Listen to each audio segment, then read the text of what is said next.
Corona काल में बाजार में सुस्ती आई है, ये बात आपको अच्छे से पता है। इससे आम लोगों की आमदनी घटी, ये बात भी आपको बहुत अच्छे से पता है। बेरोजगारी के साथ साथ बेरोजगार भी बढ़ गए हैं, ये भी आप जानते हैं। साथ ही आप ये भी जानते हैं कि इससे सरकारी खजाने में पैसे कम आए। पेट्रोल, डीजल और रसोई गैस की कीमतों पर एक्स्ट्रा टैक्स लगे, अमीर अमीर होते चले गए और गरीब और गरीब। लेकिन क्या आप जानते हैं कि हर दिन बढ़ती इस खाई को मिटाकर सरकारी खजाना कैसे भरा जा सकता है? नहीं तो चलिए हम बताते हैं।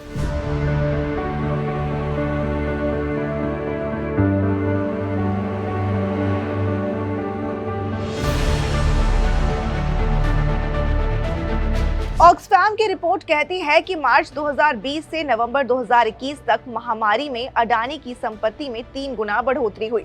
वहीं मुकेश अंबानी की संपत्ति 35% की रफ्तार से बढ़कर 7.50 लाख करोड़ रुपए से ज्यादा की हो गई।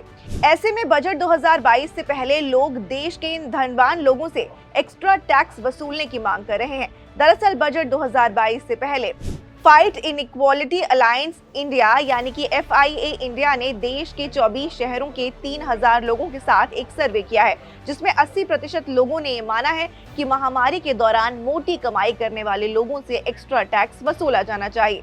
भारत जैसे देशों में असमानता बढ़ी है।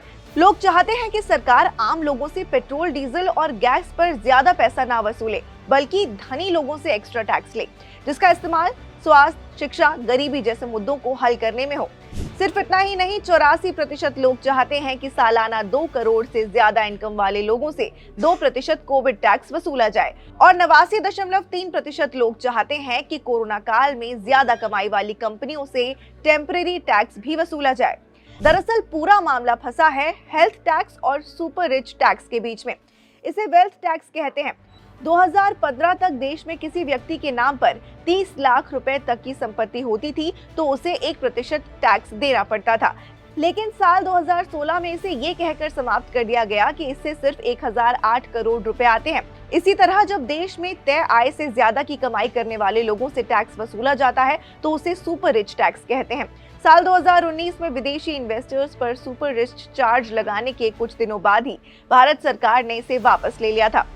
मार्च 2020 से नवंबर 2021 के बीच भारत के करीब 100 अमीरों की संपत्ति 25.5 लाख करोड़ रुपए से बढ़कर 53.92 लाख करोड़ रुपए हो गई। इसका मतलब है कि अमीरों की संपत्ति 150 गुना से भी ज्यादा तेजी से बढ़ी है। क्वार्टर्स इंडिया की रिपोर्ट दावा करती है कि कोरोना की दूसरी लहर के दौरान देश के अलग अलग सेक्टरों में करीब 1 करोड़ लोग बेरोजगार हुए हैं। यही नहीं, 97% घरों की आमदनी में कमी हुई है। साल 2020 में करीब 4.6 करोड़ भारतीय गरीब हुए हैं। इसी समय देश के अरबपति अपनी संपत्ति को तेजी से बढ़ा रहे थे। सिर्फ अडानी और अंबानी ही नहीं, इस दौरान भारत की 2 वैक्सीन बनाने वाली कंपनी सीरम इंस्टीट्यूट और भारत बायोटेक की इनकम में भी 2000% से 4000% की वृद्धि हुई है।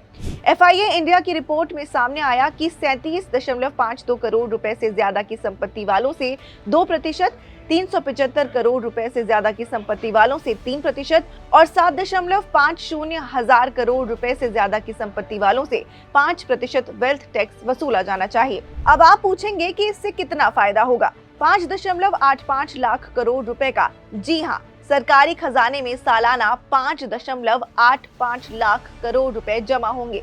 इससे हेल्थ बजट में 271% तक का इजाफा होगा। उससे भी जरूरी, इससे गरीबी और अमीरी की खाई कम करने में मदद मिलेगी। ऐसी ही और भी खबरों से जुड़े रहने के लिए देखते रहिए दैनिक भास्कर ऐप। शेयर और डाउनलोड करें दैनिक भास्कर ऐप।